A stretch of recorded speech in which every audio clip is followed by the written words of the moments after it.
those who attempt to poison and destroy my brother.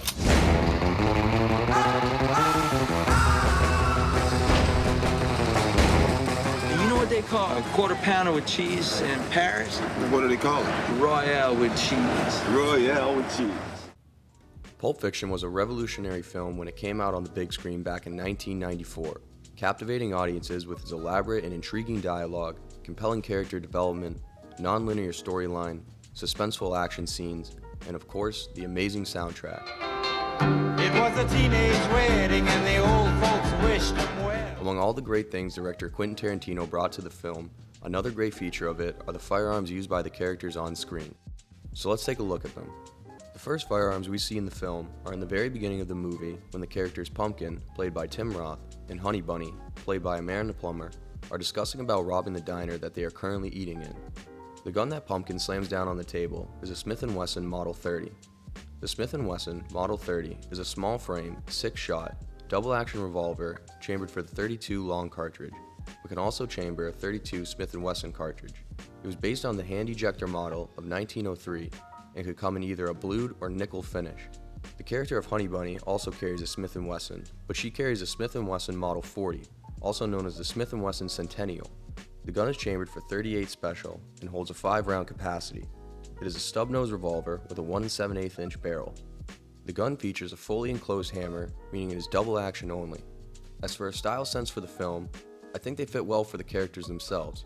Being as they seem to be your average stick-up artist, both revolvers are compact, easy to use, easy to conceal, and probably easy to get rid of if they ever needed to, all of which makes them a great choice for these two criminals. The next firearms we see in the film are two handguns used by hitmen Jules Winfield and Vincent Vega, played by Samuel L. Jackson and John Travolta. Jules' character uses a 9mm nickel-plated Star Model B with custom pearl hand grips, while Vincent's character carries a Chrome 45 Auto Ordnance M1911A1, which also has custom pearl grips. The Star Model B is a single-action semi-automatic pistol that fires 9mm parabolum cartridges. It was produced by the Star Bonifacio Echeverria Company in Spain.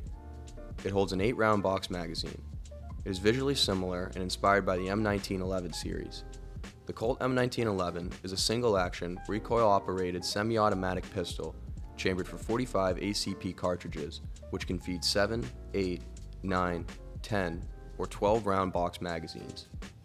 As for the characters themselves, again, I think they fit really well in a stylized sense. Being that they're two hitmen for crime lord Marcellus Wallace, it makes sense that the guns are quite flashy and basically represent a sense of wealth and power from Marcellus to the people that double-cross him, even if it's not him that lays down his vengeance upon thee.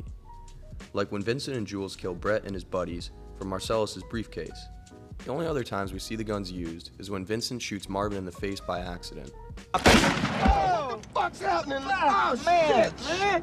Oh man, I shot Marvin in the face. Why the fuck you do that? The man hiding in the bathroom while Jules and Vincent kill Brett is using a Taurus Model 689, chambered in .357 Magnum with a custom ported barrel. It's a very powerful gun. Did you forget that someone was in there with a goddamn hand cannon? You see the size of that gun he fired at us? Later on in the film, when Butch, played by Bruce Willis, returns to his apartment to retrieve his father's watch, while making himself toaster pastries, he notices a submachine gun laying on the counter. That gun is an Ingram Model 10, more commonly known as the MAC-10, named after its producer, Military Armament Corporation. It's a machine pistol which calibers 45 ACP and has a rate of fire of 1,200 to 1,500 rounds per minute and can be fired in semi-automatic and fully automatic. I couldn't find anything out there to say for sure, but the suppressor attached to the gun is most likely a psionics suppressor. The gun is only shown being used once in the film, and that is when Butch kills Vincent when he's coming out of the bathroom.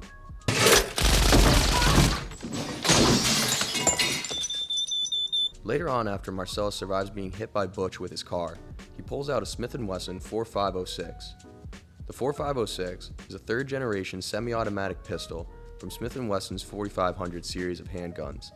Produced from 1988 to 1999, this handgun chambers 45 ACP cartridges, but can be modified to chamber 45 Super. It's a double-action, single-action pistol constructed mainly of stainless steel, making it extremely resistant to harsh weather conditions. The only time it's fired in the film is when Marcellus shoots at Butch while he's chasing after him.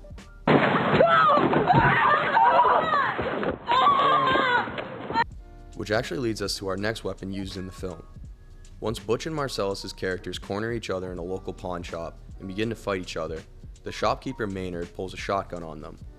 The kind he pulls out is a Remington Model 870 Police Riot Magnum shotgun with an extended mag tube.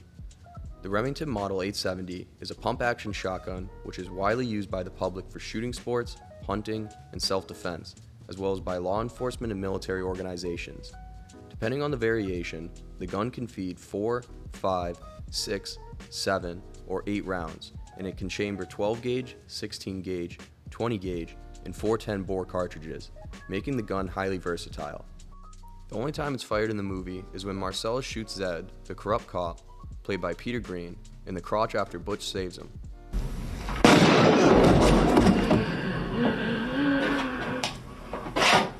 The last firearm is kind of a bonus, I guess, for it's not actually featured in the movie, but it is on the poster cover for the film. The gun on the cover is a Beretta 92 FS Inox. The Beretta 92 FS Inox was first introduced in 1990, and the Inox stands for inoxable finish. It's a double-action, single-action pistol, which takes a 15-round magazine, fires 9x19mm parabolum cartridges. The inoxable finish means that the gun is rust-proof. I think it was a great choice for the poster. It's a very cool and clean-looking firearm that I think complements the vibe of the movie. Well, that's going to do it for this video. I hope you guys enjoyed it.